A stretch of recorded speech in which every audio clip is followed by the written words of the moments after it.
نحمدہ و نصلی علی حبیبہ الکریم اما بعد فاعوذ باللہ من الشیطان الرجیم بسم اللہ الرحمن الرحیم لقد رضی اللہ عن المؤمنین اذ یبایعونک تحت الشجرۃ صدق اللہ مولانا العظیم و صدق رسولہ النبی الکریم الامین ونحن علی ذلک لمن الشاہدین والشاکرین والحمد للہ رب العالمین۔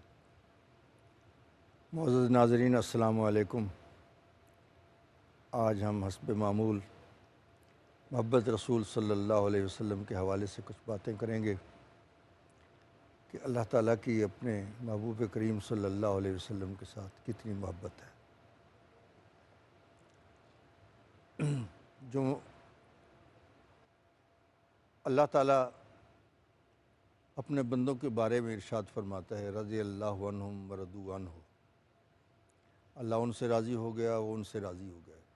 یہ رضا کا جو مقام ہے، اللہ سے راضی ہونا، یہ بڑا مشکل مقام ہے۔ رضا کس کو کہتے ہیں؟ رضا یہ نہیں ہے کہ جیسے میں چاہتا ہوں ویسے ہو جائے، رضا یہ ہے کہ جیسے تو چاہتا ہے ویسے ہو جائے۔ رضا کا یہ مقام ہے کہ اس میں اپنی مرضی نہیں کی جاتی، بلکہ اللہ تعالیٰ کی مرضی پہ چھوڑ دیا جاتا ہے کہ یا اللہ تو جس طرح چاہے ویسے کر۔ رضا اس کی رضا کو پیش نظر رکھا جاتا ہے۔ بلکہ رضا کا یہ بھی مقام ہے کہ اگر محبوب پوری دوزخ اٹھا کر آپ کے ایک ہاتھ پہ رکھ دے تو آپ کو یہ اجازت نہیں ہے کہ آپ کہیں کہ میں اس کو ہاتھ بدل لوں، دوسرے ہاتھ پہ رکھ لوں، اتنی اجازت نہیں ہوتی۔ رضا کا مقام اتنا مشکل ہے۔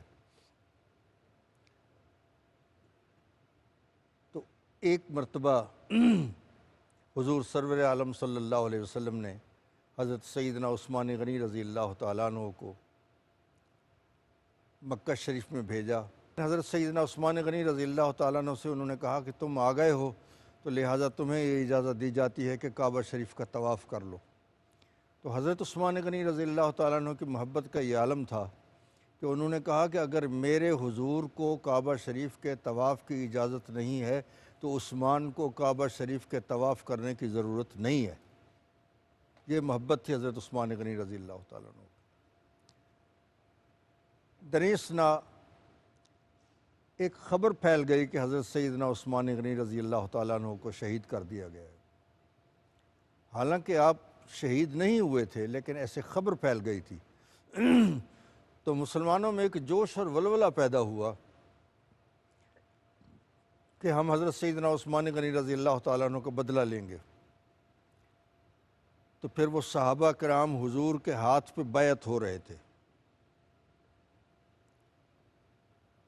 حضور بیعت فرما رہے تھے، ایک درخت کے نیچے تشریف فرما تھے اور بیعت فرما رہے ہیں صحابہ کرام کو۔ کیسے کہ وہ ہاتھ پیش کرتے ہیں، حضور اپنا دست کرم ان کے ہاتھ پر ہاتھ رکھ دیتے ہیں۔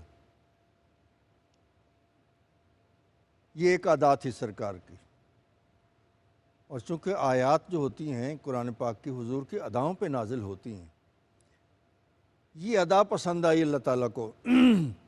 آپ دیکھتے ہیں ایک آرٹسٹ جو ہے وہ ایک سینری تیار کرتا ہے، وہ دکھاتا ہے ایک درخت کے نیچے اس کا محبوب بیٹھا ہوا ہے اور بڑا خوبصورت لگ رہا ہے، اس ادا کو وہ بناتا ہے، اس کی تصویر بناتا ہے، اس بہت پیاری تصویر بن جاتی ہے۔ تو حضور بھی ایک درخت کے نیچے تشریف فرما تھے اور وہ صحابہ بیعت ہو رہے ہیں، حضور بیعت فرما رہے ہیں۔ بیعت کا معنی ہے بک جانا، وہ بک رہے ہیں، حضور خرید فرما رہے ہیں۔ اور یہ بک جانا بڑی بات ہوتی ہے۔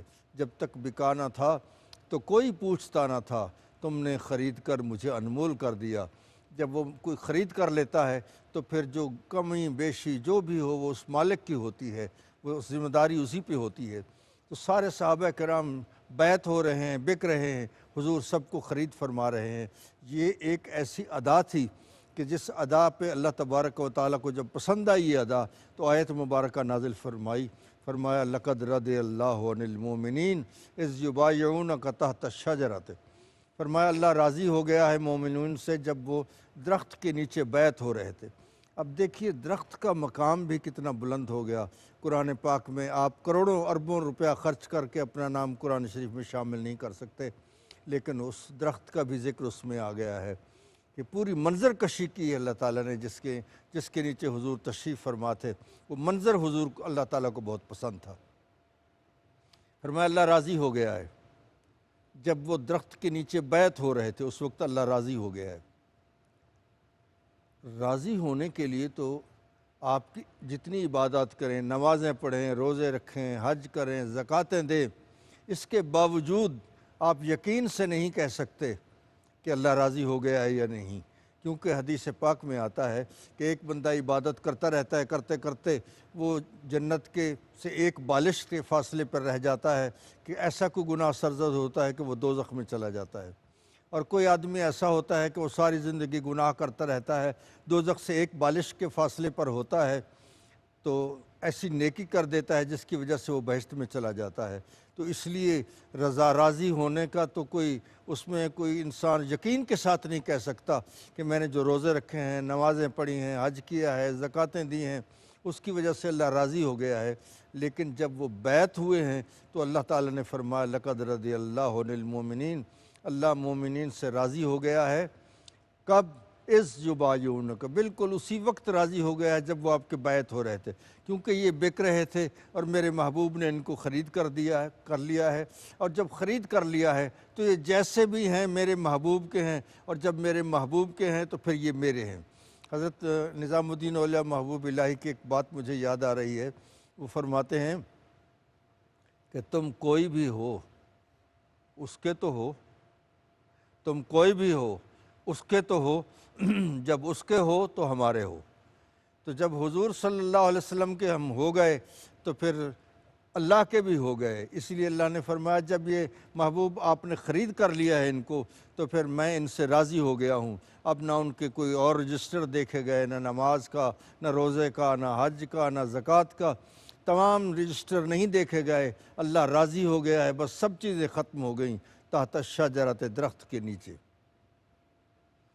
یہاں سوال پیدا ہو گیا کہ بیعت تو اس کے ہوتے ہیں جس کا ہاتھ ہوتا ہے، بیعت تو حضور علیہ السلام کے ہاتھ پر ہو رہے تھے، اور پھر اللہ تعالیٰ کے کیسے بیعت ہو گئے؟ تو اللہ تعالیٰ نے فرمایا اس ہاتھ کو تو پہچانو، یہ ہاتھ کس کا ہے؟ فرمایا ید اللہ فوق ایدیہم، ان کے ہاتھوں پر جو ہاتھ ہے یہ خدا کا ہاتھ ہے۔ یہ بہت بڑا مقام ہے حضور سرور عالم صلی اللہ علیہ وسلم کا کہ اللہ تعالیٰ نے ان کے ہاتھ کو اپنا ہاتھ قرار دیا ہے۔ اور یہاں ایک بات قابل غور ہے کہ یہ ساری بیعت جو ہوئی ہے اس کے پیچھے بات کیا تھی؟ بات تو یہ تھی کہ حضرت عثمان غنی رضی اللہ تعالیٰ عنہ کو خبر جو تھی کہ وہ شہید کر دیا گیا ہے، اس کی وجہ سے یہ سارے لوگ بیعت ہو رہے تھے، اور آخر میں حضور نے یہ کیا کہ جب یہ صحابہ کرام بیعت ہو رہے تھے تو وہ ایک ہاتھ پیش کرتے تھے، حضور ایک ہاتھ ان کے اوپر رکھ دیتے تھے۔ جب سارے بیعت ہو چکے تو حضور نے دونوں ہاتھ لہرائے، فرمایا یہ ہاتھ عثمان کا ہے، اور اس کے اوپر اپنا ہاتھ رکھ دیا، فرمایا اس کے اوپر میرا ہاتھ ہے، عثمان بھی بیعت ہو گئے ہیں۔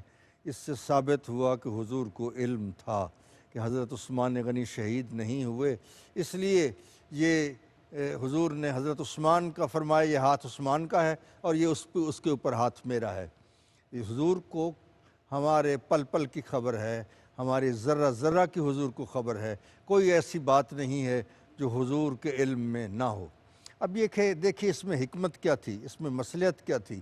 مصلحت یہ تھی کہ اتنے لوگوں کو بغیر حساب کتاب کے بہشت میں بھیجنے کا یہ راز تھا کہ اللہ تعالیٰ اس بہانے سے راضی ہو جائے گا، اللہ اس ادا پہ خوش ہو جائے گا کہ اس کا محبوب ایک درخت کے نیچے بیٹھا ہوا ہے، اس ادا پہ راضی ہو جائے گا، اور حضور سرور عالم صلی اللہ علیہ وسلم نے اپنا ہاتھ لہرا کر، دونوں ہاتھ لہرا کر یہ بتا دیا کہ مجھے علم ہے کہ حضرت عثمان کو شہید نہیں کیا گیا، لیکن اگر اس بہانے سے یہ لوگ بیعت ہو رہے ہیں اور یہ اللہ کے بیعت ہو جائیں گے، اور اللہ نے فرمایا میں ان سے راضی ہو گیا ہوں، تو یہ خدا کی رضا حاصل کرنے کے لیے حضور نے خاموشی اختیار فرمائی کہ ٹھیک ہے یہ بیعت ہو جائیں، اور اس سے ثابت ہوا کہ بیعت ہونا، ہاتھ میں ہاتھ دینا، اس کا بہت بڑا بلند مقام ہے۔